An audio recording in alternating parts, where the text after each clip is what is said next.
នេះឧត្តមសេនីយ៍ផុតលេខកៃមី5ហ៊ុនសែនព្រមធ្វើជាអគ្គភស្តុភារជាន់ខ្ពស់សម្រាប់កងកម្លាំងប្រដាប់អាវុធ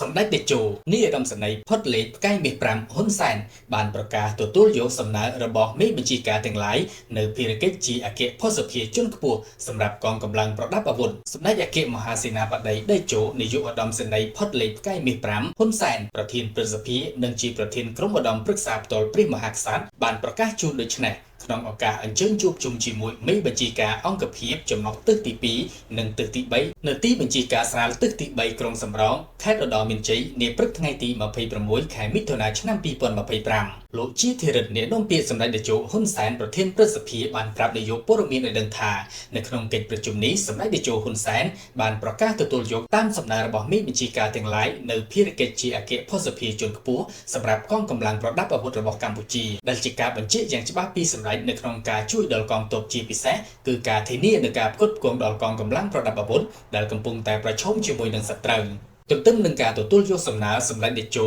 នាយឧត្តមសេនីយ៍ផុតលេខកៃមាស5ហ៊ុនសែនបានបញ្ជាយ៉ាងច្បាស់ទៅកាន់កងទ័ពទាំងអស់កុំខ្លាចក្នុងការវាយប្រហារជាមួយសត្រូវដែលឈ្លានពានទឹកដីកម្ពុជាសូមជម្រាបថាសម្ដេចតេជោនាយឧត្តមសេនីយ៍ផុតលេខកៃមាស5ហ៊ុនសែនប្រធានព្រឹទ្ធសភាកម្ពុជាបានអញ្ជើញដល់ក្រុងសំរោងខេត្តឧត្តរមានជ័យនាព្រឹកថ្ងៃទី26ខែមិថុនាឆ្នាំ2025ក្នុងគោលបំណងចុះសួរសុខទុក្ខនិងពិនិត្យស្ថានភាពកងទ័ពកម្ពុជាដែលកំពុងឈរជើងដ៏អង្អាចក្លាហានបំផុតការពារទឹកដីជាប់ព្រំប្រទល់ថៃអ្នកនាំពាក្យជាធិរិទ្ធអះអាងថាសម្ដេចតេជោហ៊ុនសែនជាមេបញ្ជាការកំពូលដែលបានយកចិត្តទុកដាក់ខ្ពស់បំផុតចំពោះយោធាហើយក៏ជាអគ្គមេបញ្ជាការដែលពោពេញទៅដោយយុទ្ធសាស្ត្រសង្គ្រាមវាយកឈ្នះលើសមរភូមិសង្គ្រាមកងទ័ពនិងសភាវុធដ៏ទំនើបរបស់កម្ពុជាត្រូវបានចល័តចេញពីបន្ទាយឆ្ពោះមកកាន់ខេត្តជាប់ព្រំដែនថៃនិងខេត្តឧត្តរមានជ័យនិងព្រះវិហារបន្ទាប់ពីទាហានថៃលបលួចបាញ់ប្រហារទាហានខ្មែរលើទឹកដីខ្មែរកាលពីថ្ងៃទី28ខែឧសភាឆ្នាំ2025កន្លងទៅនេះមកដល់ពេលនេះទាំងទាហាននិងសភាវុធរបស់កម្ពុជា